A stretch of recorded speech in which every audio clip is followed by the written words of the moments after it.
Hace unos años, cuando vivía en el extranjero, en Riga, me contrató una empresa.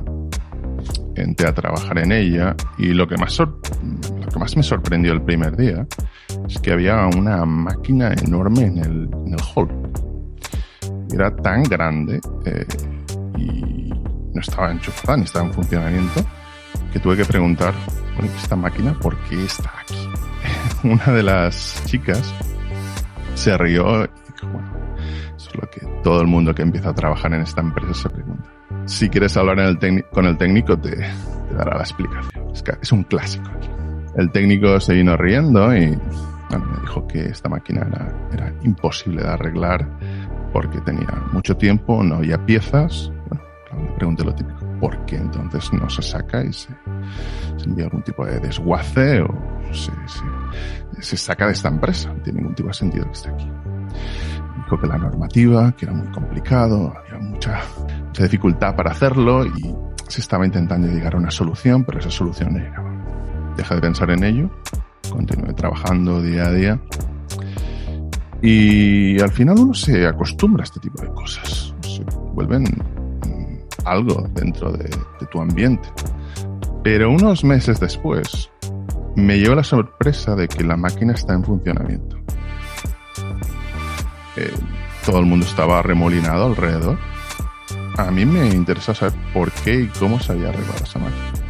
Así que intenté preguntar quién era el que la había arreglado. Me dieron su nombre y me fui a su oficina. Era un técnico que habían contratado para un nuevo turno de noche. Le pregunté, oye, esta máquina, ¿cómo la has arreglado? Y nada, llegué aquí y era de noche, no había nada que hacer y me puse con ella y nadie me había dicho nada y la arreglé. Lo había arreglado porque no sabía que era imposible. Si hubiera hablado con el resto de técnicos que habían pasado por allí y le hubieran dado la típica explicación, sabría que esa máquina era imposible de arreglar. Ese tipo simplemente había llegado un día por la noche, estaba aburrido, no había nada que hacer en ese turno, se había puesto a ello sin que nadie se lo dijera y como no sabía que era imposible, lo había podido solventar.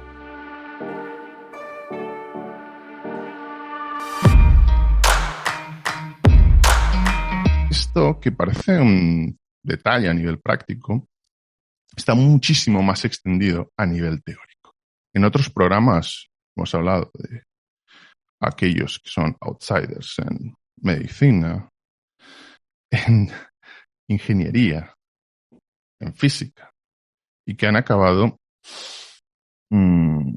construyendo la historia de esas disciplinas, que han hecho cosas simplemente porque no aceptaban que algo era imposible, que iban en contra de lo que había decidido el grupo o el consenso de cada momento. Esta semana, releyendo un libro que es muy interesante, se llama Más allá del Big Bang, de Iván Agulló. Iván Agulló es un doctorado en física por la Universidad de Valencia. El libro es aparentemente simple, es corta duración, 100 páginas, es un libro de divulgación científica, cuenta la historia del universo, la geografía de él. Pero a mí me ha llamado la atención que este investigador español toca unos puntos que en general se habla poco de ellos en la física, al menos divulgativa. Uno muy importante es qué había antes del Big Bang o qué ocurrió antes del Big Bang. ¿Cuál es el tejido de la realidad? Ese tipo de cuestiones no suelen abordarse. Pero más allá de todo ello, Agulló, que es, si no me falla la memoria, es el único español que ha ganado el premio de ensayo de la Gravity Research Foundation, es un premio que han ganado como Penrose o Hawking. Lo que me llama la atención de él es que el libro en el fondo es como una denuncia, o más que una denuncia, es food for thought, que dirían los americanos. Es una herramienta para pensar que lo que sabemos de la creación del universo y lo que aceptamos como es una verdad incuestionable, el inicio del tiempo, el inicio de la materia, el inicio de tantas cosas, quizá no podemos afirmar taxativamente que sea así. Y teniendo eso en cuenta, y como vosotros sabéis que el mundo moderno nos permite tener conversaciones con gente extraordinaria, Nassim Taleb, Simon Morse, Robert Pierre, Gaurav Sharma, he tenido que llamar a Baton Rouge para hablar con el autor, con Iván Agulló. Iván, muy buenas tardes. Mañanas allí, entiendo, en Estados Unidos. ¿Qué es el Big Bang? Buenas tardes en España, Jordi. Buenos días aquí en Estados Unidos, las 9:13 de la mañana. Nada, muchas gracias por la invitación a tu fantástico programa. Es un honor compartir y un placer compartir un poco de tiempo contigo y con tu audiencia. La pregunta que formulas, ¿qué es el Big Bang? Bueno, te puedo contar lo que la comunidad hoy entiende como lo que es el Big Bang. Y a partir de ahí podemos discutir qué parte de confirmación de esas ideas existe y qué parte no. Pero la comunidad científica entiendo que no tienen la misma idea que tenemos el común de los mortales que estamos aficionados a la física y que no somos profesionales de ella. Porque la idea que tenemos, que hemos leído en libros de divulgación, que hemos leído en prensa, es que en un punto, con densidad infinita, no sabemos dónde, porque no había espacio y no había tiempo, se crea todo con una especie de explosión gigantesca. ¿Eso corresponde a la realidad? ¿Eso es algo incontrovertible? No, digamos, la imagen que se tiene del Big Bang es completamente diferente. Esa imagen que tú acabas de describir, digamos, es la que el nombre Big Bang induce a pensar. Y de hecho, ese nombre lo formuló uno de los grandes opositores de esa idea, como, digamos, en un tono burlesco. Pero, digamos, la forma en la que el Big Bang aparece en nuestras teorías es completamente diferente. Digamos, el Big Bang aparece de utilizar la teoría que usamos los físicos para describir el universo a grandes escalas, que es la teoría de Einstein, de la relatividad general. Sabemos que explica muy bien el universo hoy día, la hemos comprobado de todas las formas que hemos podido y día tras día continúa diciéndonos que funciona perfectamente. Explica la distribución de galaxias, explica la formación de estructuras, explica las ondas gravitatorias, propiedades de agujeros negros, cosas cercanas a la ciencia ficción. Esta teoría día tras día nos va dando confirmación de que funciona estupendamente.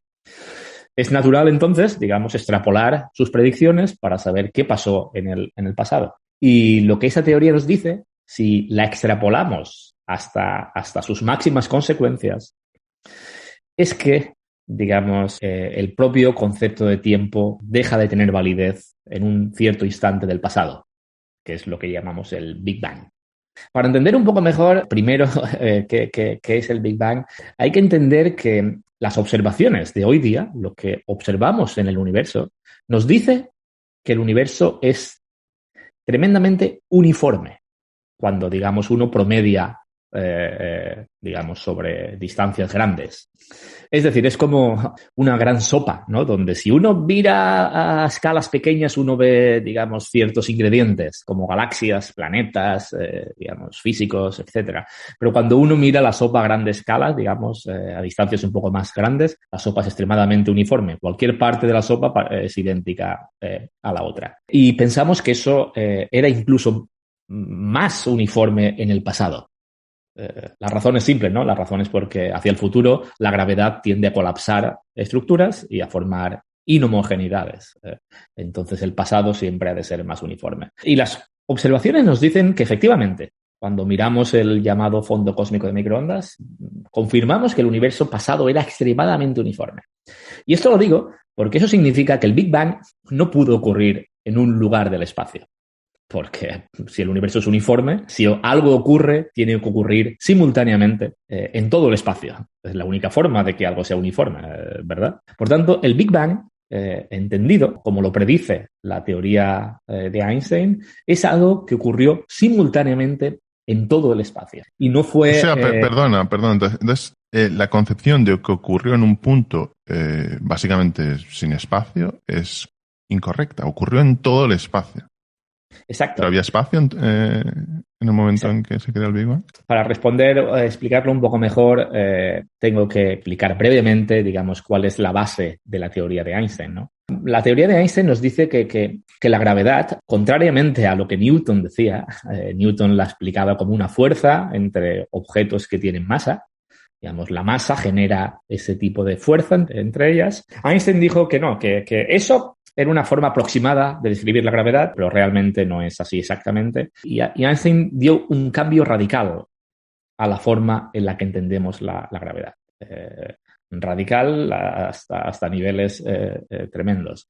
Einstein nos dijo que no es correcto pensar en la gravedad como una fuerza. Se alejaba radicalmente de las ideas anteriores y decía que la gravedad es una manifestación de la geometría del espacio y el tiempo. Es más fácil entenderlo con el espacio, pero la idea es similar. Y él nos dijo que lo que pasa es que en ausencia de masas, el espacio en sí es plano y la trayectoria natural es una línea recta. Sin embargo, cuando hay una masa, esa masa curva, digamos, modifica la geometría del espacio curvándolo. El Sol modifica su geometría de la misma forma que un colchón se dobla si uno se sienta encima. Y la Tierra o una piedra cae hacia el Sol, no porque hay una fuerza, sino porque sigue la geometría curvada del universo. Si uno coge dos puntos cualquiera del espacio, la gravedad nos dice cuánta distancia hay entre ellos. Porque evidentemente sabemos que si el espacio está curvado, la distancia entre los puntos es mayor que si el espacio es plano.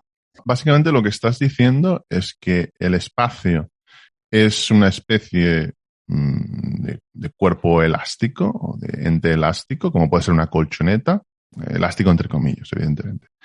Y si uno coloca materia, por ejemplo, lo que hace es curvar esa colchoneta. Si colocáramos, no sé, 10 bolas de bolos grandes, pesadas, en un colchón gigantesco, lo que haría es hundirlo en una parte y eso atraería hacia esos agujeros a las cosas colocadas ahí. Y evidentemente eso no significa que fuera una fuerza, simplemente es que se ha doblado, o sea, se ha curvado el espacio. Y podemos calcular la distancia entre esas dos bolas o varias bolas de bolos, básicamente porque sabemos por la fuerza cómo han cambiado las distancias, ¿no?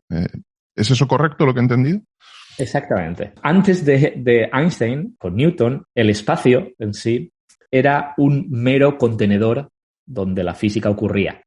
Un contenedor inerte, un contenedor que no se alteraba por quién estaba dentro. Si habían estrellas, galaxias, agujeros negros. El contenedor era siempre el mismo, era inmutable a la gente o a los entes que vivían en él. Con Einstein eso cambia radicalmente. El contenedor cobra vida y la geometría del contenedor, la geometría del espacio, se va modificando en función de los objetos masivos que se mueven en él. Hay una frase de un físico con el cual yo he trabajado que se llama Abai Ashtekar y que dice algo así como: antes de Einstein el espacio era el escenario en el cual la física se desarrollaba. Los actores eran las galaxias, estrellas, planetas, tú y yo. Con Einstein, el espacio se une al grupo de actores y ya no hay más espectadores en la danza cósmica. Ni siquiera el espacio en sí es un espectador, es inerte a lo que ocurre dentro. El espacio en sí cobra vida, digamos, interacciona con la materia lo curva y el espacio le dice a la materia cómo moverse. Digamos, es un tango entre espacio, la geometría del espacio y la materia. Y así es como entendemos la gravedad. No ya como una fuerza, sino como la geometría del espacio-tiempo inducida por su contenido material. Y que la idea de espacio como una especie de habitación enorme, infinita, oscura, negra, la nada, donde está la distancia entre las cosas, entre comillas, que lo habitan, esa noción la podemos tirar a la basura. Tiene su geometría como una espuma que se va viendo afectada por diferentes entes. Efectivamente. Esa noción de espacio inerte, de espacio mero contenedor de la película de la física, hay que tirarla a la basura. Con Einstein, el espacio tiene lo que llamamos los físicos grados de libertad. La materia le dice al espacio cómo curvarse y el espacio le dice a la materia cómo moverse. Pero claro, aquí te tengo que preguntar dos cosas. Si me estás diciendo, estás comentando algo que tiene su lógica interna, que el espacio tiene su geometría y que no es un mero contenedor, sino que es un actor también en el universo, ¿qué había fuera del espacio? ¿Qué había antes del tiempo? ¿Cuál era el tamaño del espacio en el Big Bang? Primero, lo primero que has preguntado, que es una pregunta que todo el mundo se hace, incluso el propio Einstein, es qué hay fuera del espacio. Porque tenemos la tendencia, pues, debido a nuestra intuición limitada, a imaginarnos cualquier ente metido dentro de algo más grande. Eso en física no es así, y menos con el universo. Empezamos por la definición de universo. Definimos universo como todo aquello que existe. Por tanto, el universo no puede estar dentro de nada porque ese otra cosa debería ser parte del universo, dada la definición. Eso cuesta imaginárselo. Y Einstein, una de las dificultades que tuvo Einstein para formular matemáticamente sus ideas fue precisamente aprender las matemáticas que describen ese tipo de cosas, ¿no? Esos espacios, en este caso cuadridimensional, sin necesidad de tener un espacio ambiente más grande en el cual introducirlo. Pero eso es perfectamente posible, aunque nos cueste imaginar. Pero, claro, a medida que lo vas explicando y poniendo un ejemplo prosaico, igual que en un videojuego, uno puede haber jugado un sandbox, un mundo abierto, y ver que cuando va avanzando llega a un punto en que no se puede continuar, por diferentes razones. Parece como si hay un muro invisible. Si estás comentando que el tiempo, el espacio no tiene por qué ser una habitación infinita, sino que es algo distinto, ¿qué pasa si un ente o algo de materia llega a los límites del espacio? ¿Puede hacer que el espacio crezca, que se expanda? ¿Se topa con un límite? Es una buena pregunta. Creemos firmemente, digamos, no solo a nivel filosófico, sino a nivel también de las ecuaciones, cuando utilizando la propia consistencia de la teoría, nos dice que el espacio no puede tener bordes o fronteras. La imagen que tienes es un espacio, digamos, con un cierto volumen limitado, y eso implica que tenga una frontera. Pero realmente no es así. Hay muchos espacios, geométricamente, a nivel de matemáticas, de geometría, que son finitos, tienen un cierto tamaño, pero no tienen una frontera. Un ejemplo simple es, por ejemplo, un círculo. Un círculo tiene una distancia, una longitud finita, o sea, una circunferencia, quería decir. Una circunferencia tiene una longitud finita, pero no tiene una frontera. Una hormiga puede caminar por la circunferencia tanto como quiera. Una esfera, una superficie esférica, que tiene 2 dimensiones, tiene una superficie finita, 4 veces pi su radio al cuadrado, pero sin embargo no tiene una frontera. Pues las ecuaciones de Einstein nos dicen que la geometría del universo puede ser o sea, la geometría espacial, voy a decir ahora, quitando el tiempo en 3 dimensiones, puede ser o, digamos, infinita. Y hay 2 tipos, curvatura cero o negativa, luego podemos hablar más sobre ello, o tipo esférica, que sea finita, pero sin ninguna frontera. Perdona, entonces lo que estás diciendo es que la materia es, pongamos el ejemplo que has dado de una esfera o una bola de billar, una hormiga caminando por una bola de billar. Uh-huh.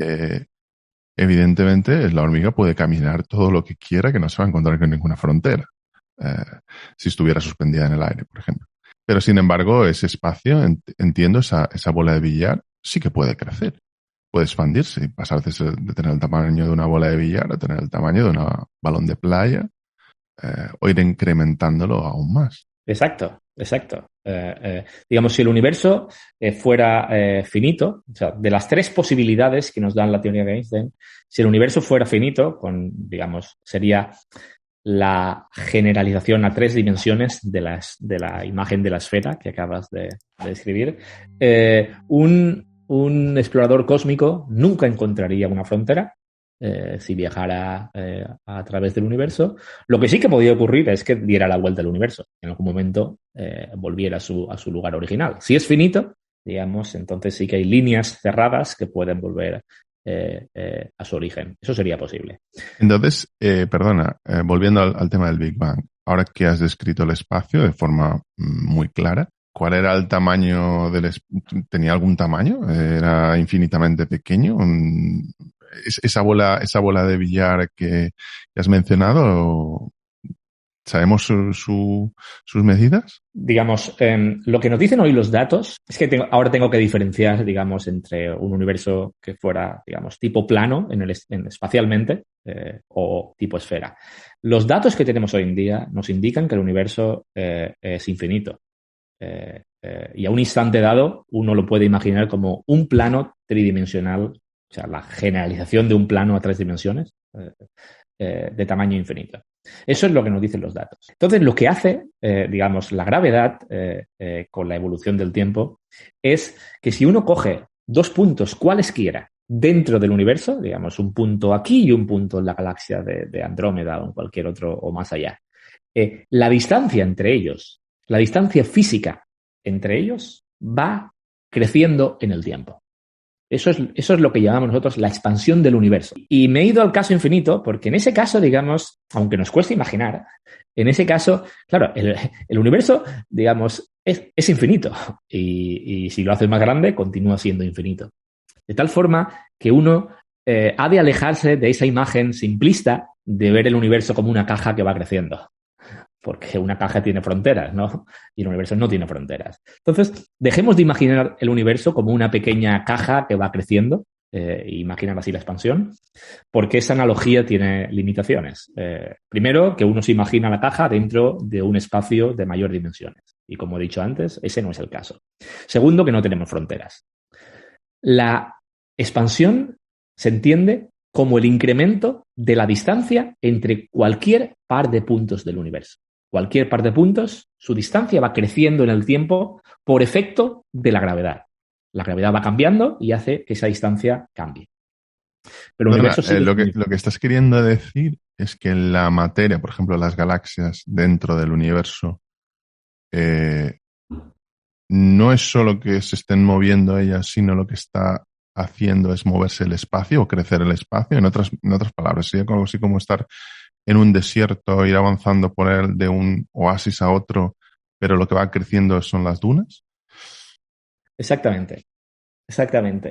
Y esa fue la predicción de la teoría de Einstein y luego se midió, ¿no? Que por efecto de la expansión, cualquier par de galaxias en el universo van a alejarse unas de otras, pero no porque se muevan en el espacio, ¿no? No porque se estén moviendo con velocidades opuestas, sino porque la propia distancia entre ellas, si quieres llamarlo el propio espacio, pero a mí me gusta más llamarlo, la distancia entre ellas va creciendo en el tiempo y eso se ha observado, digamos, eso fue una predicción.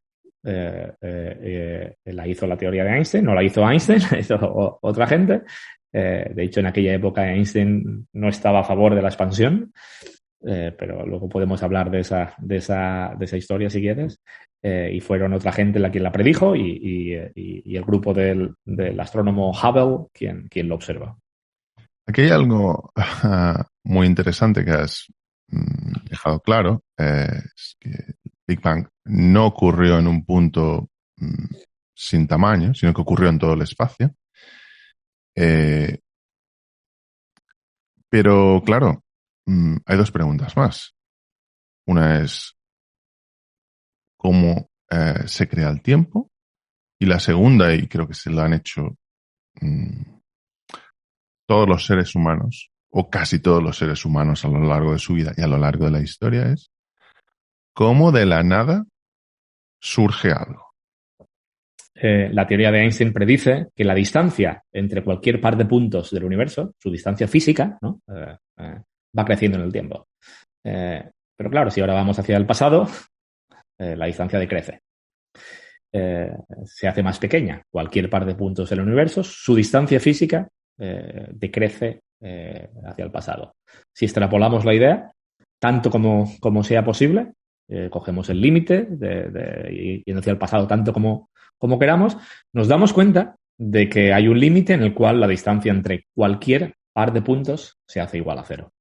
Eso es lo que llamamos el Big Bang matemático, la singularidad del Big Bang. Es decir, el universo en extensión sigue siendo un plano infinito, porque lo era y sigue siendo. Sin embargo, la distancia entre cualquier par de puntos tiende a cero. El que ha estudiado un poco de matemáticas sabe que esa operación está indefinida. Infinito por cero es una operación que no está definida. Eso es lo que llamamos el Big Bang. Un lugar en el cual la teoría nos da indefinición. Nos dice que la propia geometría del universo deja de estar bien definida. Porque, digamos, una distancia que sea cero para cualquier par de puntos en un espacio infinito, eso matemáticamente no tiene sentido. Eso es lo que llamamos la singularidad del Big Bang y no es una predicción, digamos. Es simplemente un sinsentido que da la teoría de Einstein en un cierto límite. Básicamente, perdona, lo que estás diciendo es que el Big Bang pasó de ser, o el universo con él, pasó de ser un infinito de un tamaño más pequeño a un infinito de un tamaño más grande. Y para que lo entiendan los oyentes, y corrígeme si yo me equivoco, los tamaños de los infinitos no tienen por qué ser iguales. Igual que hay un infinito de formas de hacer vasos, pero el infinito de vasos rotos es muchísimo mayor que el infinito de vasos porque la organización siempre tiende a tener menos posibilidades que la desorganización. Entonces, básicamente son diferentes tamaños de infinito que ocurrieron en un momento que entiendo que fue muy rápido. Quiero ir un paso más allá. El punto clave de lo que he dicho es que ese infinito ni siquiera tiene sentido matemático. Vuelvo a la imagen. Un plano infinito en 3 dimensiones, pero para facilitar la intuición podemos ir a 2 dimensiones. El plano como espacio, como tal, y dibujamos una red, ¿no? Una red cuadricular solo para que nos dé la idea de distancias. Y el espacio está fijo y es infinito. Lo que va cambiando es esa red que nos da la imagen de distancia. Vamos estirándola hacia el futuro y la distancia entre cualquier par de puntos, como la retícula aumenta. Hacia el pasado decrece, la retícula se contrae. Pero en el Big Bang, digamos, se contrae a cero. Por tanto, llegamos a una indefinición en el cual, en un espacio infinito, la distancia entre cualquier par de puntos es cero. Y eso simplemente no está definido matemáticamente. El Big Bang, la singularidad del Big Bang, no es una predicción de la teoría de la relatividad general. Es simplemente un límite de la teoría. La teoría deja de tener sentido. Por tanto, digamos, yo siempre insisto, que no se hagan esfuerzos en intentar entender el Big Bang como predicho por la relatividad general, porque no tiene sentido. Digamos, la teoría falla, la teoría deja de tener validez. Nos dice que la idea de espacio y tiempo dejan de tener sentido ahí.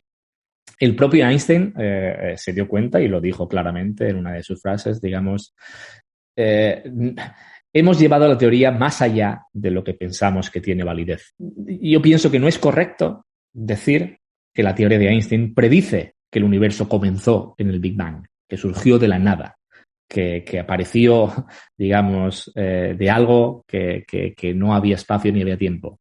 Yo pienso que eso es incorrecto.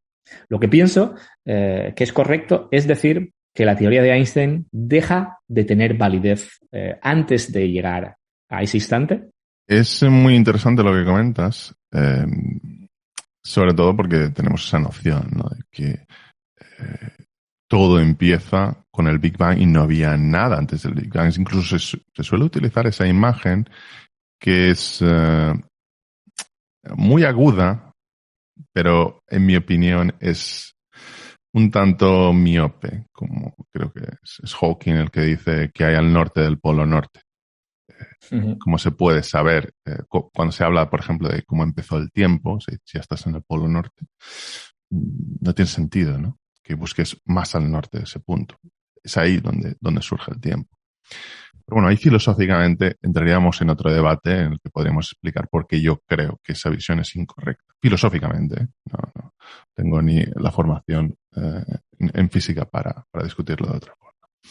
Pero a mí lo que me gustaría preguntarte, teniendo en cuenta todo lo que has explicado y muy, muy claramente, en ese inicio,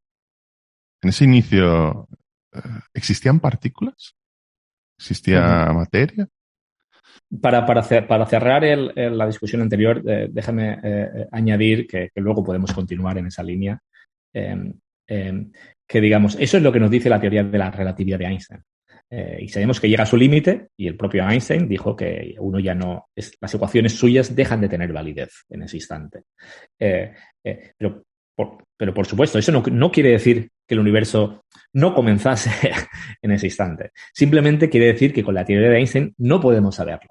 Hemos de buscar una teoría más allá de la de Einstein que nos explique qué ocurrió y nos explique si realmente ese fue el origen del tiempo y cómo ocurrió, o por el contrario, el tiempo se puede extender mucho más hacia el pasado. Así que lo de que es un sinsentido me refería a como predicción de la teoría de Einstein. La teoría de Einstein no explica qué ocurre ahí porque deja de tener validez. Pero otra teoría podría decirnos lo que ocurrió. Y en gran parte es algo en lo que se está investigando en estos momentos, que cuentas en tu libro. Luego entraremos en ello porque es tremendamente interesante y me ha sorprendido. Es algo que me ha hecho cambiar la forma en la que veía las cosas, personalmente. Pero volviendo a la pregunta anterior, ¿qué existía? ¿Qué materia existía en esos momentos iniciales? Cuando se pierde el sentido, cuando pierde el sentido la teoría de Einstein. O cuando empieza a tenerlo. Sí, efectivamente hay mucha gente que se dedica a investigar qué ocurrió. No hace falta buscar mucho. Me tienes a mí mismo, que he dedicado gran parte de mi carrera a investigar qué pudo ocurrir en aquella época. Pero luego discutimos, si quieres. Respecto al contenido del universo, por supuesto, eso es un tema abierto de investigación. ¿Qué ocurrió en el universo más temprano? Es tema de la especulación, no todo el mundo está de acuerdo. Lo más aceptado es que, digamos, un poco más hacia el futuro de ese instante, de esa incógnita que llamamos el Big Bang, y me gusta llamarlo la gran pregunta en lugar de la gran explosión, para enfatizar que no estamos seguros de lo que ocurrió. Un poco más hacia el futuro empezó lo que se llama la época inflacionaria, una época en la que el universo se expandía, como lo hace hoy, pero la expansión era exponencialmente rápida. Era tremendamente violenta. Al inicio de esa expansión inflacionaria, se piensa que el universo era esencialmente vacío en sentido material, que no tenía electrones, no tenía fotones, no tenía protones, la materia como la conocemos hoy día no existía. El universo era exactamente uniforme o algo muy parecido a exactamente uniforme. Completamente diferente a lo que vemos aquí. Esencialmente, vacío de contenido de partículas. Pero entonces llegó esta época inflacionaria y hay una forma matemática en la cual uno puede ver cómo un universo de ese tipo puede evolucionar de forma natural a una época inflacionaria, en la cual la expansión ocurre de forma exponencial. Fue muy corta, pero fue tan violenta que fue suficiente para cambiar la vida futura del cosmos. ¿Se sabe, perdona, qué causó esa expansión? Porque se habla, y tú comentas en tu libro, de fluctuaciones cuánticas. ¿Qué es exactamente eso? Sí. Bueno, lo que causó esa expansión fue algo, digamos, que los físicos llamamos el inflatón. Suena así un nombre un poco... El inflatón. Sí, el inflatón. Sí, es que los físicos tienen poca imaginación para los nombres. El inflatón era, digamos, un tipo de energía oscura, que muy parecida, digamos, con cierta similitud a lo que está provocando hoy día la expansión acelerada del universo. Un ente similar que dominaba el contenido de energía del universo, pero que era uniforme. En jerga física lo llamamos un campo cuántico llamado el inflatón. Se describe por lo llamado como campo escalar, pero bueno, eso es una forma matemática. A nivel práctico es como un tipo de energía oscura y resulta que esta teoría asume que el contenido de energía del universo estaba concentrado en ese tipo de materia y energía. Y esa energía provoca gravedad repulsiva. Gravedad repulsiva. En lugar de, básicamente, lo que entendemos nosotros la gravedad es que nos atrae, por ejemplo, a la Tierra. En una gravedad de sentido opuesto. Básicamente que sacó todo lo que podía existir, radiación o lo que hubiera en ese punto tan pequeño. Sí, de alguna forma. Claro, llamarlo gravedad repulsiva también es un nombre así chocante que utilizamos para describirlo, ¿no? Pero la forma más, y choca, claro, pero digamos la forma matemática de describirlo es vía las ecuaciones de Einstein y sabemos que las ecuaciones de Einstein hay ciertos tipos de materia que, por ejemplo, en el universo harían que la expansión fuese acelerada en lugar de decelerada. Que el universo se expande cada día más rápido. Y eso es perfectamente posible. De hecho, hoy día vemos ese tipo de expansión. Y es en ese sentido en el que llamamos, digamos, gravedad repulsiva, en el que provoca una expansión del universo cada día más rápida, en lugar de cada día más lenta, como ocurriría con una atracción, ¿no? Y esta teoría de la inflación postula, digamos, es el postulado, la suposición inicial, que el contenido de materia del universo estaba concentrado en una sustancia, el inflatón, que tenía esas propiedades gravitatorias. Y no son tan extrañas. Ese tipo de propiedades las encontramos en muchos campos de materia que hoy día existen, ¿no? Como la energía oscura, el bosón de Higgs podía hacer algo parecido. Entonces, la suposición, aunque es una suposición fuerte, no es tan alocada o fuera de lo que la física pueda permitir. Y con esa suposición resulta que el universo se expandió de forma acelerada, exponencialmente rápido durante un periodo corto de tiempo. Eso lo propuso el físico Alan Guth, lo digo para que quede constancia. Lo interesante de inflación es que esa expansión tan radical fue capaz de crear partículas desde el vacío. Coger el vacío como tal, y, o sea, el universo en vacío, sin nada, sin partículas dentro, el universo se expande exponencialmente y al final de la expansión el universo está lleno, digamos, ya no es uniforme como era al principio. Se ha llenado de partículas tal similar a las que conocemos. Perdona, a ver, porque esto me parece muy complejo. Lo que estás diciendo es que este inflatón con gravedad de sentido contrario, repulsiva, lo que hace es crear partículas desde la nada. Pero ¿qué entendemos por la nada? Igual que tenemos la imagen del espacio que has roto y has reformulado de forma bastante brillante y clara. Desde el punto de vista de la física, ¿la nada es lo mismo que podemos entender a pie de calle nada? Por ejemplo, una habitación enorme, negra, oscura, donde simplemente no podemos apreciar nada, ni materia, ni luz, ni nada. ¿Qué es la nada? Gracias por la pregunta, porque, como he dicho, sí que era la frase que he dicho contenía mucha chicha, como suelen decir, ¿no? Y déjame decir, antes de empezar a describirlo, que para mí esa ingrediente, esa idea que hay en inflación de que las inhomogeneidades que vemos hoy día en el universo, en las galaxias, clústeres de galaxias, nosotros, fuesen originadas desde la nada durante inflación, como ahora describiré, me parece la idea más bonita que hay en la física y quizá en la ciencia. Como de la nada podemos sacar el todo. Y como tú dices, suena, digamos, a fantasía, pero la ciencia no es fantasía, ¿no? La ciencia, como tú decías al principio, consiste en vencer imposibles. Y la nada es uno de los imposibles, ¿no? El concepto clásico de nada, lo utilizo aquí como algo contrario a cuántico. Ese es el lenguaje que solemos utilizar los físicos. Lo que no es cuántico es clásico, no porque sea antiguo o sino porque es precuántico. El concepto clásico de la nada es justamente eso, la ausencia de todo. La nada se define como la ausencia de cualquier cosa que pudiese estar ahí. Materia, energía, partículas.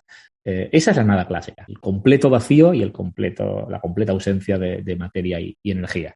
Pero, digamos, con el nacimiento de la física cuántica, a principios del siglo pasado, aprendimos una lección que dejó a todo el mundo anonadado, tanto a nivel físico como filosófico, de que esa noción idealizada de nada es simplemente imposible en la naturaleza. La naturaleza no permite que una ausencia completa de cualquier cosa.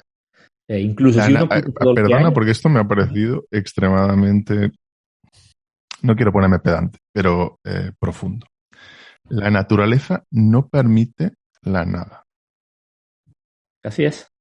Así es. La naturaleza, las leyes de la naturaleza, sí, la mecánica cuántica es correcta y hasta hoy día parece correctísima. Nos dice que ese concepto de la ausencia de todo es un concepto idealizado que no tiene cabida en el mundo natural. La razón de eso, a nivel un poco más técnico, es el conocido, que todo el mundo habrá escuchado, principio de incertidumbre de Heisenberg. Por supuesto, hay formas matemáticas de describirlo de forma precisa, pero una forma intuitiva que nos sirve para explicar lo que quiero es que, digamos, uno no puede determinar con total precisión la energía de un sistema durante una cantidad de tiempo arbitrariamente pequeña. Es decir, que es imposible decir qué energía exacta tiene un cierto sistema porque la energía tiene ciertas fluctuaciones cuánticas que llamamos, ciertos vaivenes, que no se pueden evitar ni siquiera en principio. Ese es, digamos, uno de los pilares de la física cuántica, el principio de indeterminación. Ciertas cantidades no pueden estar medidas con total precisión mientras que otra lo es, en este caso el tiempo.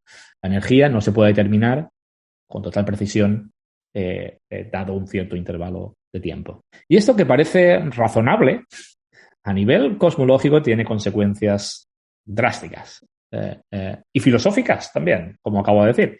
Eso quiere decir que uno no puede decir que he quitado toda la energía de un sistema, porque siempre hay fluctuaciones cuánticas. Siempre hay vaivenes arriba y abajo del valor de la energía. Por tanto, es imposible que haya energía exactamente igual a cero por siempre. Esas fluctuaciones del contenido energético de cualquier sistema son inevitables. Que en el universo no pueda existir la nada tal y como los clásicos la imaginamos resultó tremendamente profunda, como tú mismo acabas de decir. Pero aquí hay otro paso. Y aceptando tu nueva reconcepción de la nada, que tiene mucho sentido, creo que tiene más sentido que la clásica. ¿Cómo pasamos de tener fluctuaciones de energía a tener materia, partículas? Es exactamente el siguiente paso. Uno puede imaginar el vacío cuántico, de acuerdo a las leyes de la mecánica cuántica, como un mar o un conjunto de pares de partícula-antipartícula que se crean y se destruyen en un intervalo muy corto de tiempo. Se llaman partículas virtuales justamente por eso, porque aparecen y desaparecen. Les roban energía al principio de incertidumbre y se crean, digamos, pares partícula-antipartícula, pero como el principio de incertidumbre no las deja existir durante mucho tiempo, al poco tiempo se aniquilan y desaparecen. Es una imagen un poco simplista de lo que realmente ocurre, pero sirve para hacerse una imagen. O sea, en este inicio, debido al principio de indeterminación, en esta fluctuación cuántica que parece que tiene que existir siempre, hay una constante destrucción, aparición y desaparición de pares de partículas, entiendo, materia y antimateria, que son cargas de sentido opuesto. ¿Cómo se aniquilan? ¿Por qué? Exactamente, digamos, el vacío cuántico, incluso en esta habitación, donde estoy ahora, a nivel microscópico, se puede imaginar como esta creación espontánea y aniquilación de pares partícula-antipartícula. De cualquier partícula, electrón-positrón, fotón-fotón, etcétera, etcétera. Pero como has mencionado lo de la carga, digamos, uno tiene que tener en cuenta que el nombre antimateria está un poco sobrevendido, ¿no? Porque suena a algo mucho más exótico de lo que realmente parece. Por ejemplo, si uno entiende el fotón como la partícula de luz, ¿no? Un cuanta de luz, la antipartícula es el mismo. Digamos, hay ciertos, o sea, que no tienen por qué tener carga diferente, la partícula y la antipartícula. Los campos neutros, como es el fotón, su antipartícula son ellos mismos. En el caso del inflatón, por ejemplo, era un campo neutro, sin carga eléctrica, y su antipartícula es el mismo. Por tanto, lo llamo partícula-antipartícula, pero a nivel práctico son dos partículas casi idénticas creándose y aniquilándose. Vale, entonces aquí la pregunta es, ¿por qué dejaron de aniquilarse? Eso es lo que pasa en esta habitación. En esta habitación, a nivel microscópico, el vacío es ese burbujeo continuo y muy rápido, tanto que no lo notamos, de creación y aniquilación de pares virtuales. Pero imagínate que ahora pongo esos pares que se crean y se aniquilan, los pongo en un universo que se expande rapidísimamente. ¿Qué puede pasar? Pues que algunos de esos pares se crean y cuando vayan a aniquilarse, la expansión los haya separado tanto que impida que se aniquilen. Y de esa forma, cuando uno pone junto el vacío cuántico y la expansión del universo, uno puede robarle energía al vacío. Uno puede crear partículas reales desde ese mar de partículas virtuales cuánticas. Entonces, básicamente esas fluctuaciones que son constantes y cada partícula de materia, entre comillas, es destruida por su partícula de antimateria, hay una expansión tan fuerte que alguna cantidad de esos pares queda sin pareja o distante de su pareja que la tiene que aniquilar y esa aniquilación no puede ocurrir. ¿Es eso así?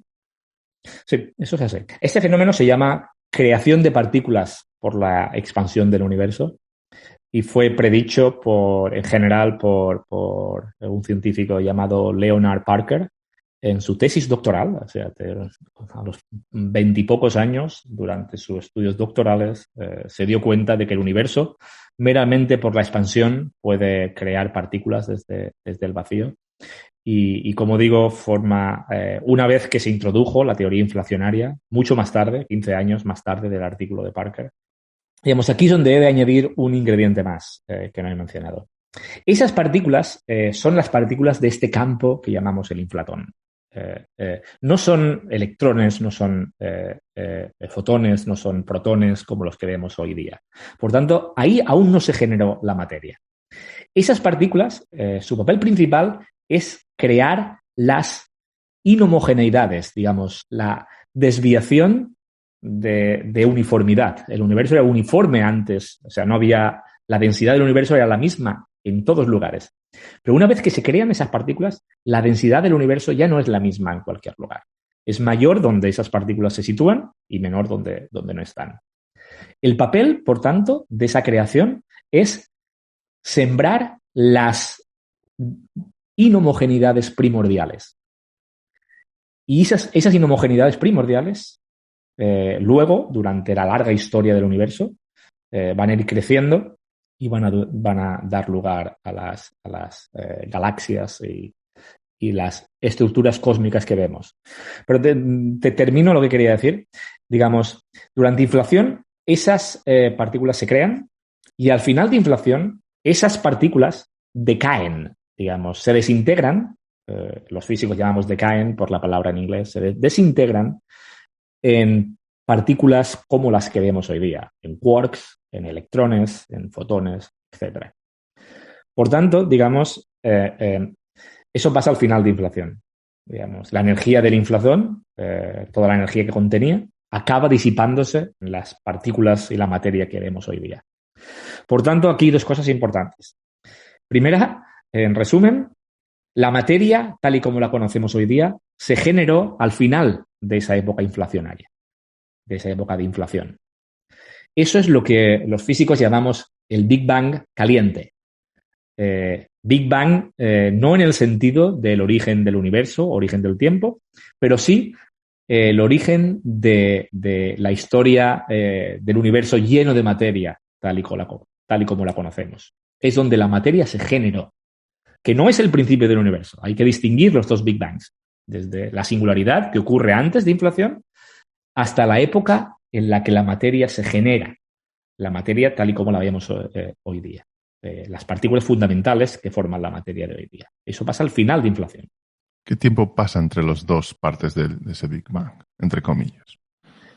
Pues una fracción ínfima de tiempo, tan ínfima que si la digo parece un poco ridícula.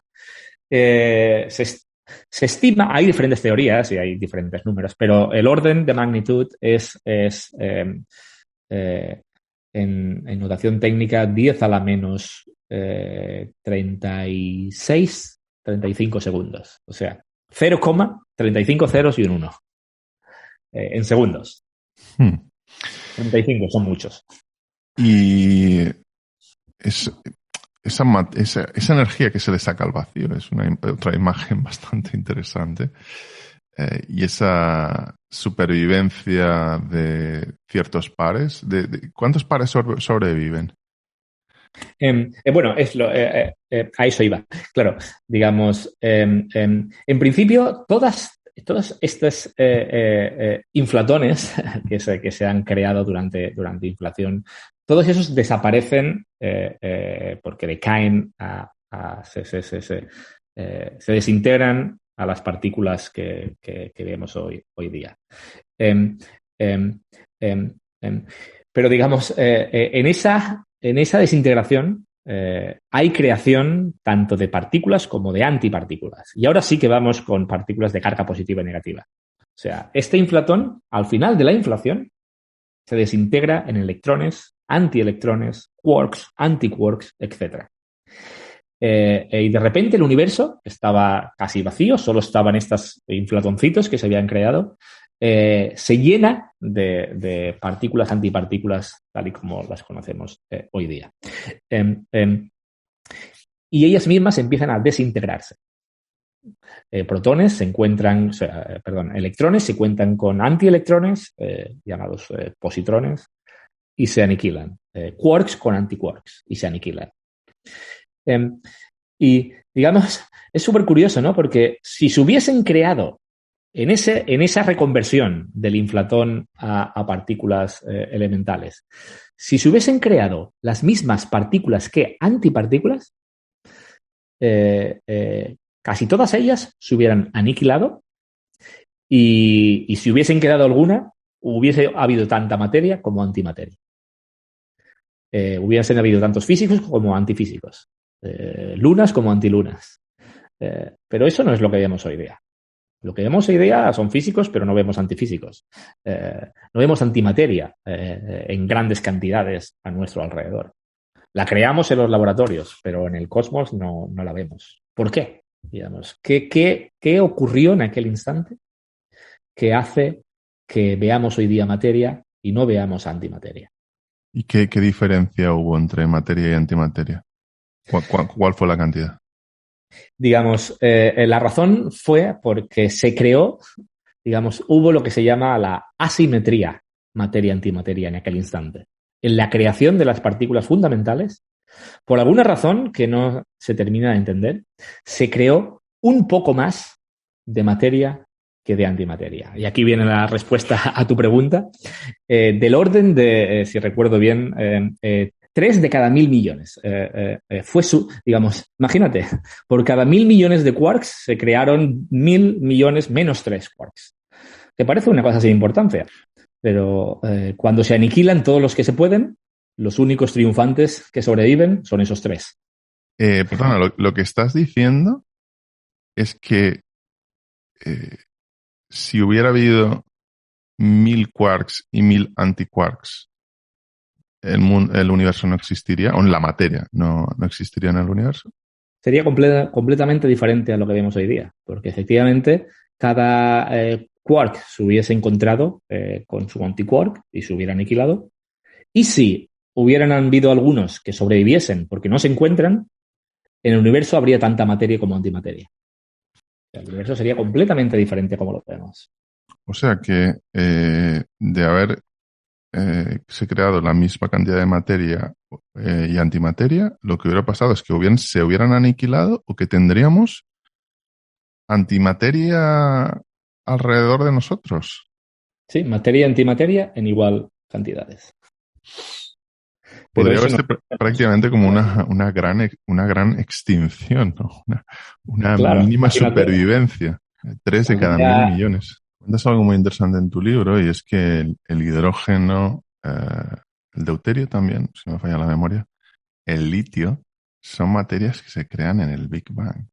Pero las materias, digamos, más pesadas, como puede ser el oro, el hierro, etcétera, se acaban generando cuando va avanzando esa inflación, se concentra en la materia debido a la gravedad, aparecen las estrellas, y dentro de las estrellas, como hornos, se crea ese tipo específico de elementos, que en el fondo está en nosotros. Creo que es lo que lleva a Carl Sagan a decir que estamos hechos de estrellas, literalmente.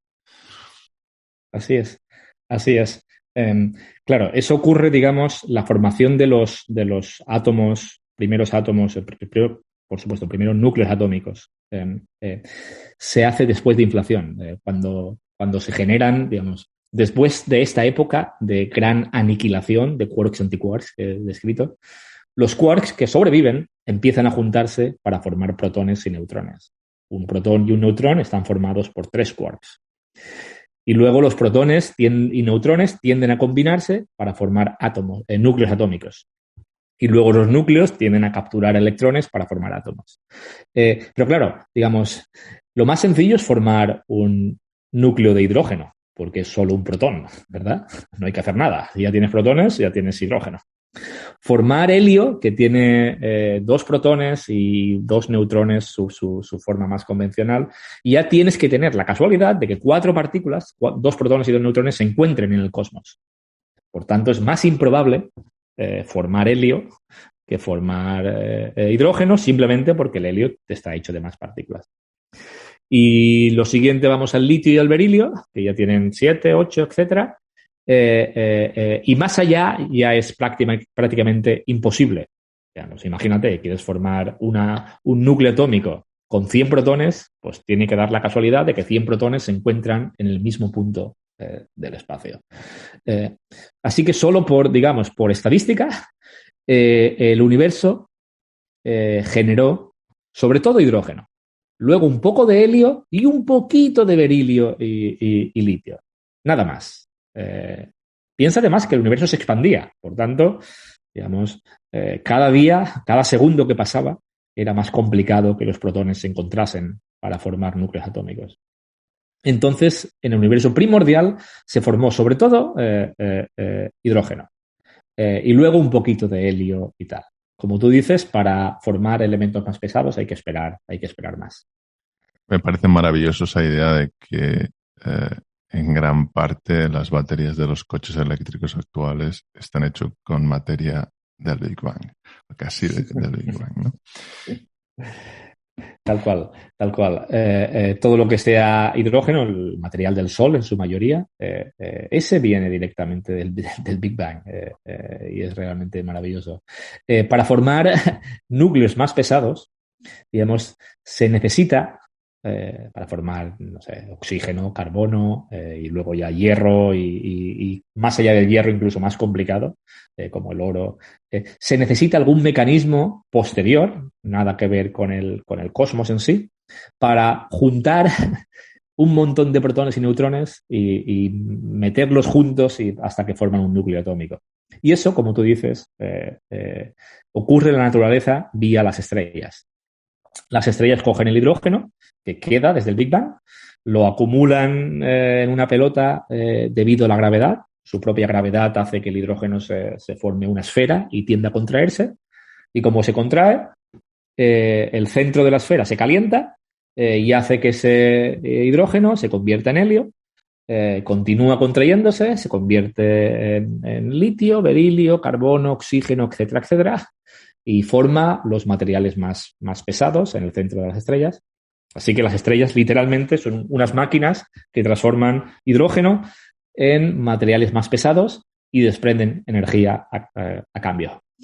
Y de hecho rompen un poco, están en un lugar nebuloso en la definición de vida, porque si definimos vida como la capacidad para que un ente tenga relación con las cosas que están alrededor y sea capaz de reproducirse, las estrellas cumplen esos requisitos. De hecho, con una explosión de una estrella se crean nuevas estrellas y se crean planetas. Hay literalmente una reproducción. Sí, muy interesante, efectivamente. Es realmente apasionante. El único problema es que esa transformación de elementos ligeros, hidrógeno sobre todo, en elementos más pesados en las estrellas, solo puede llegar hasta el hierro. A partir del hierro, esa fusión de elementos ya no produce energía. Al revés, para hacer algo más allá del hierro, más pesado que el hierro, como núcleo atómico, hay que inyectar energía. Ya es deficitario. Por tanto, para formar oro, para formar uranio, etcétera, una estrella en sí ya no es suficiente. Hace falta un cataclismo más fuerte. Y eso es, como tú, Jordi, has dicho hace unos minutos, ocurren cuando una estrella implosiona al final de su vida, en una explosión de supernova, que podemos hablar más de ella si queréis, o cuando, digamos, dos estrellas colisionan. Recientemente, quizá hayáis escuchado que el Observatorio de Ondas Gravitacionales, LIGO en español, LIGO, por las iniciales, observó con ondas gravitatorias la colisión de dos estrellas de neutrones. Y rápidamente contactó con telescopios ópticos para que apuntasen a la región, para verlo también con ondas electromagnéticas. Digamos, y el resultado fue asombroso. Digamos, decenas de telescopios en el mundo vieron ese cataclismo con ondas de radio, con ondas de rayos X, con ondas electromagnéticas del visible y también con ondas gravitatorias. Cuento esto porque en esa colisión de dos estrellas de neutrones, que son un cierto tipo de estrellas, se formaron inmensas cantidades de oro, digamos, varias masas solares de formación de oro en esa colisión de esas dos estrellas de neutrones. Y esto viene a cuento por lo que decía, ¿no? Porque los elementos más pesados se forman mucho después en el universo a través de cataclismos como explosiones supernova o colisiones, en este caso, de estrellas de neutrones.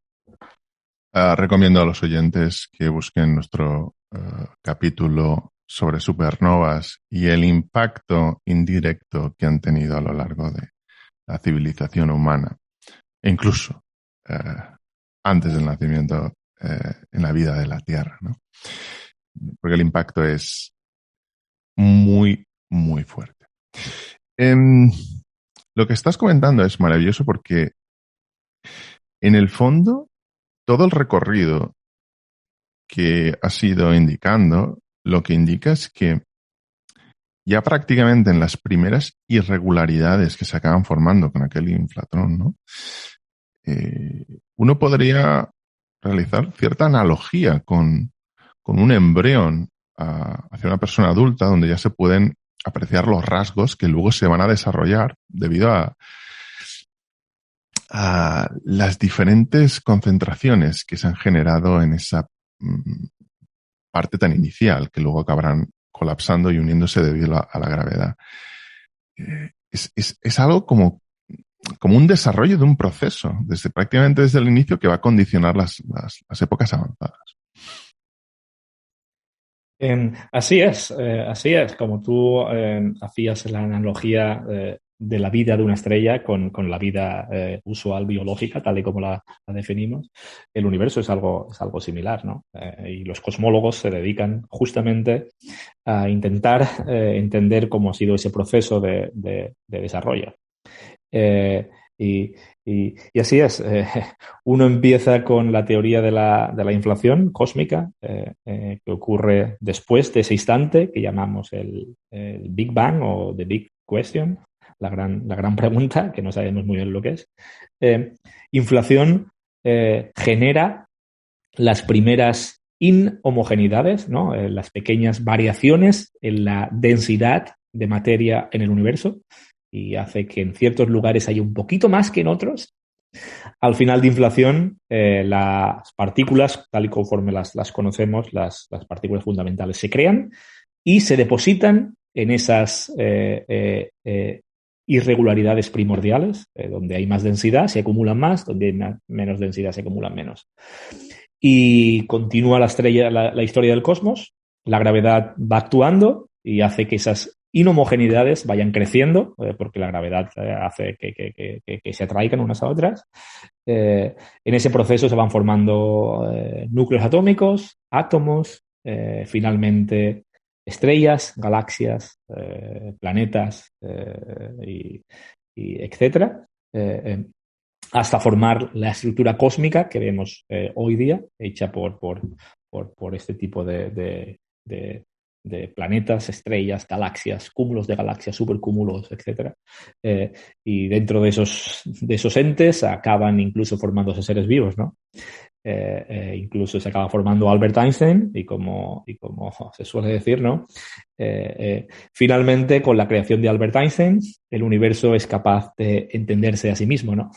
Después de toda esa evolución, finalmente consigue su objetivo de comprenderse a sí mismo, porque Albert Einstein no deja de estar hecho de esas partículas fundamentales y existir gracias a las inhomogeneidades primordiales que se crearon durante inflación a partir del vacío cuántico. Aquí me gustaría volver casi en un sentido circular, no al momento inicial, sino a algo que yo considero que es gran parte del mérito del libro que has escrito, Más allá del Big Bang, que es ¿qué hubo antes del Big Bang?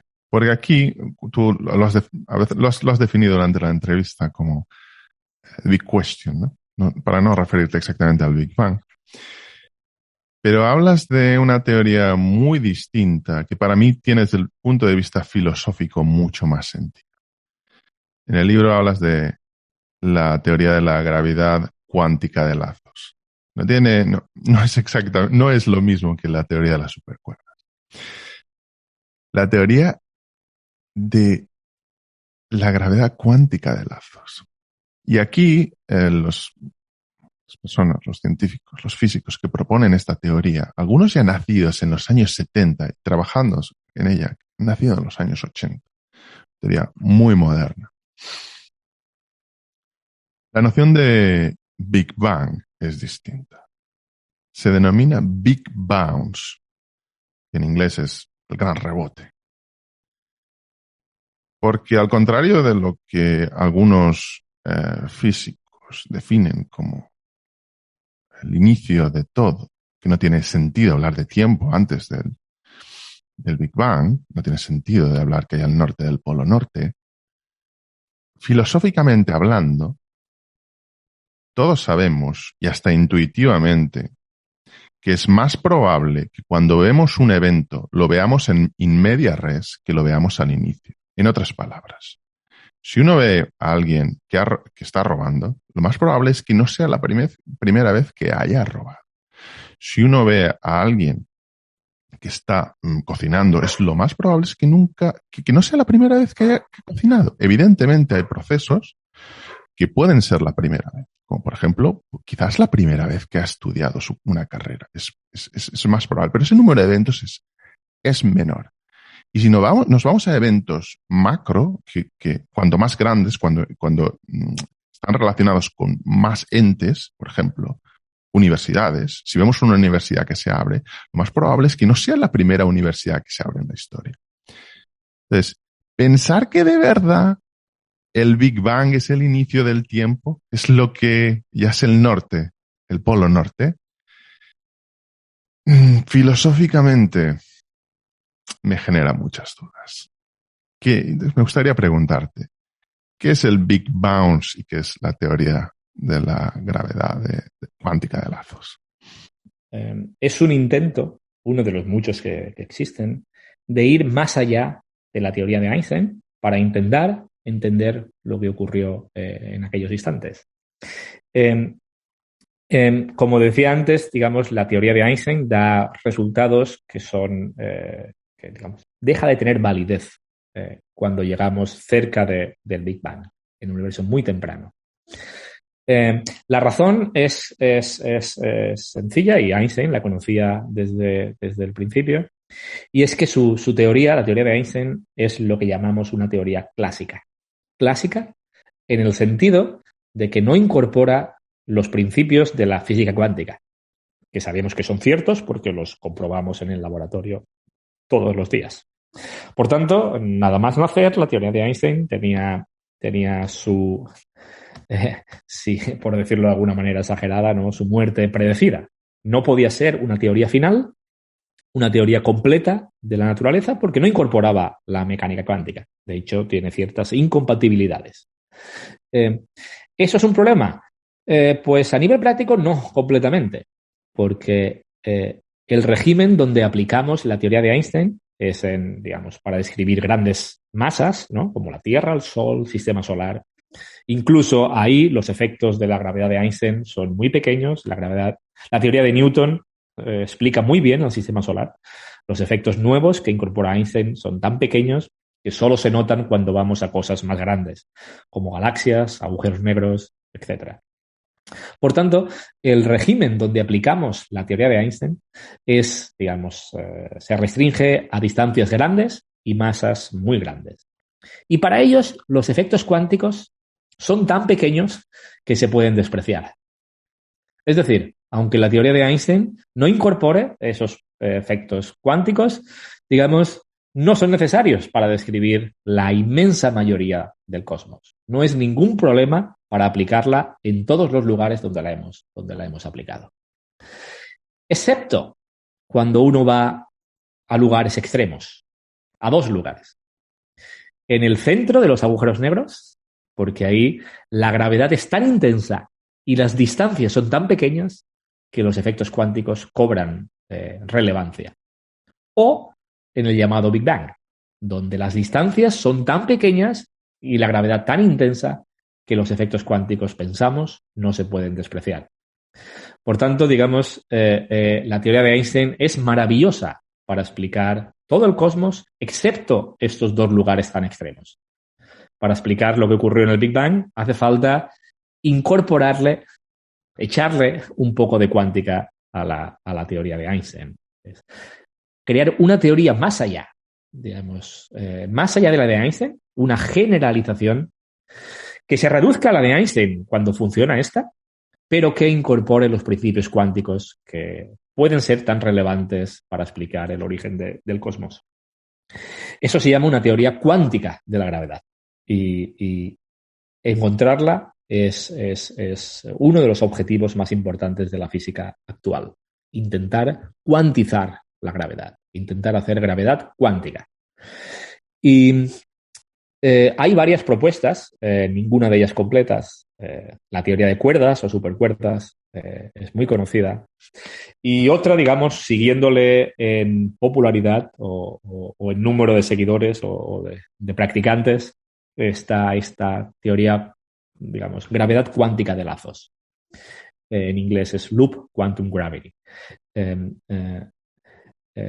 Y digamos, es eso, es una propuesta para cuantizar, para hacer cuántica la teoría de Einstein, para incorporarle los principios fundamentales de la física cuántica.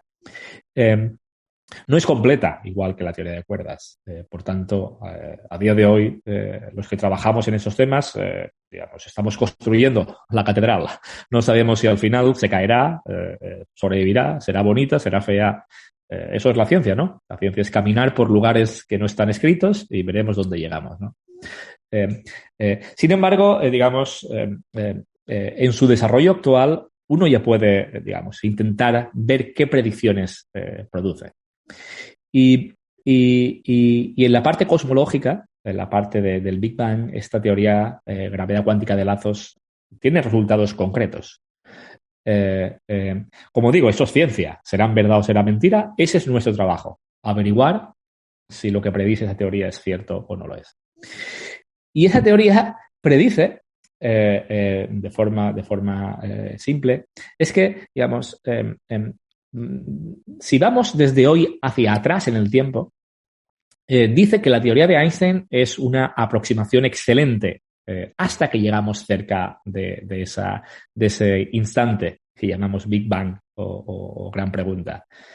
Cuando llegamos ahí, cuando nos acercamos, digamos, la gravedad se hace tan extrema, la intensidad de la gravedad se hace tan extrema que los efectos cuánticos aparecen, se vuelven muy relevantes. Y esos efectos cuánticos resulta que tienen un efecto gravitatorio repulsivo. Y esta es la frase crucial. Los efectos cuánticos tienen un efecto gravitatorio repulsivo que hacen que cuando vamos hacia atrás en el tiempo, el universo deje de contraerse. No pueda contraerse indefinidamente hasta llegar al Big Bang. Antes de eso, esos efectos hacen que la contracción hacia atrás en el tiempo, insisto, llegue a un mínimo y si continuamos hacia el pasado, el universo se expande. Déjame ahora que le dé la vuelta, que empiece desde el pasado, que es un poco más fácil de entender. Esta teoría nos dice que el Big Bang, digamos, no fue el inicio del universo. Que, de hecho, no fue un bang, sino fue un rebote. Fue el instante en el que el universo, que venía desde el pasado infinito, se estaba contrayendo inicialmente. O sea, el universo se contraía inicialmente, no se expandía. Se contrajo, digamos, si no hubiera existido cuántica, esa contracción hubiera terminado en una singularidad parecida al Big Bang, pero ahora en contracción, el universo.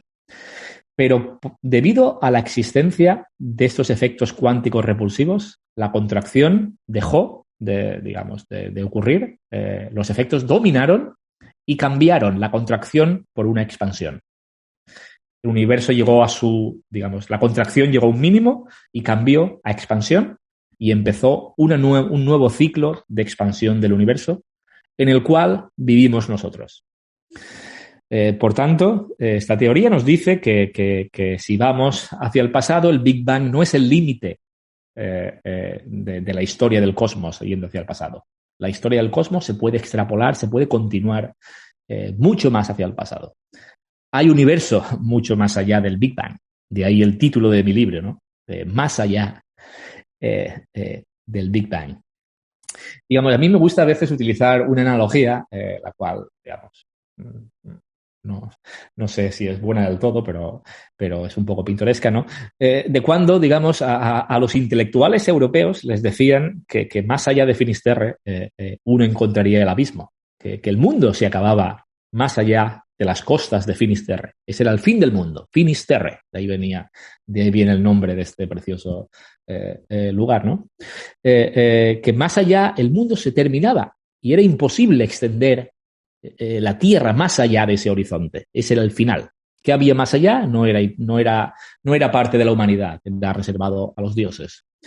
Y los intelectuales, digamos, muchos de ellos, digamos, vieron ahí un imposible de los que tú, Jordi, mencionabas. Y quisieron, digamos, cuestionarse por qué, digamos, cómo que hay ahí el final, por qué, qué puede haber. Y algunos de ellos postularon que el universo, que la Tierra no se terminaba ahí, sino que había Tierra más allá del horizonte. Había algo más allá. Era más grande la Tierra de lo que habíamos pensado y ahí empezó la historia que todos conocemos y que tiene un final no siempre feliz. Para el caso del universo, espero yo que tenga un final más feliz.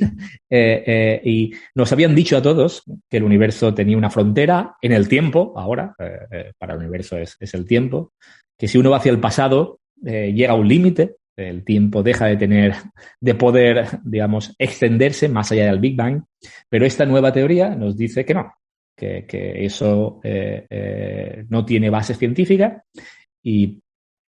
o al menos en la teoría de Einstein, y cuando uno mete los principios de la mecánica cuántica se da cuenta de que el universo tiene mucha más historia de la que nos habían contado y tiene toda una rama de contracción antes de empezar la expansión.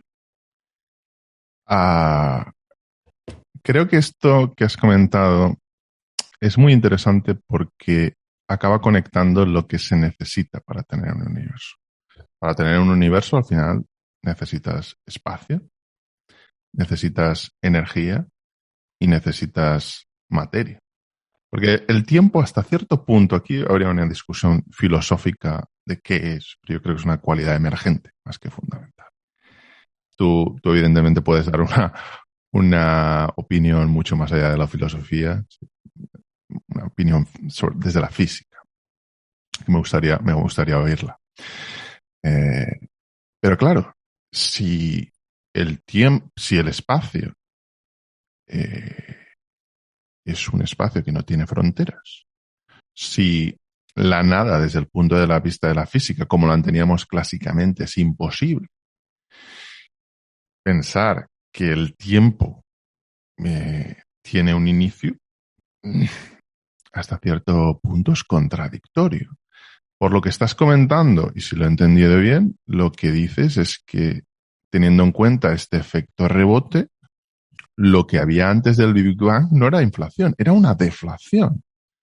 Hubo una reducción del universo anterior, fuera lo que fuera, si tuviera las condiciones que tenía, como este o como otro, no lo sabemos, entiendo que habrá hipótesis al respecto, y que por los efectos cuánticos de esta gravedad de rebote o repulsiva, en lugar de convertirse en una singularidad, que es la teoría que muchos físicos han defendido en las últimas décadas, se llega a un punto en el que la cuántica impide que esa singularidad se cree y hay un efecto de inflación que vuelve a generar este tiempo, sería circular, filosóficamente. Esto, desde este punto, genera muchísimas ideas sobre cuál es la naturaleza del universo. ¿Qué opinas de esta visión del tiempo? Digamos, hay dos cosas que podemos distinguir. Digamos, una es a nivel filosófico, y otra es a nivel científico. Mi trabajo es de científico, entonces, pero a veces uno no puede evitar, digamos, hacerse una imagen filosófica o expresar sus preferencias filosóficas, aunque mi trabajo sea puramente científico y uno no debe mezclar una cosa con la otra, ¿no? Eso es lo grande de la ciencia. La ciencia no se basa en opiniones, la ciencia se basa en datos y los datos hablan por sí solos. Entonces, mi trabajo, de hecho, gran parte de mi trabajo hoy día consiste en intentar extraer predicciones que ese rebote puede haber hecho y que hoy podamos observar para refutar la idea o para admitirla. ¿Qué podemos ver hoy día en el universo que nos pueda decir que aquel rebote ocurrió en lugar de un Big Bang? Para mí eso es hacer ciencia. Para mí es intentar buscar datos y que el propio universo me diga si esas ideas son correctas o no. Y yo, como científico que soy, aceptaré lo que el universo diga. Si tú me preguntas cuál es mi preferencia filosófica, pues evidentemente para mí la idea de un inicio en el tiempo me parece chocante. Me parece filosóficamente demasiado agresiva, como le ha parecido a muchos otros, ¿no? La idea del Big Bang, cuando se originó, tuvo muchos detractores. La idea del Big Bang, tal y conforme la entendemos, para mí me suena filosóficamente poco atractiva.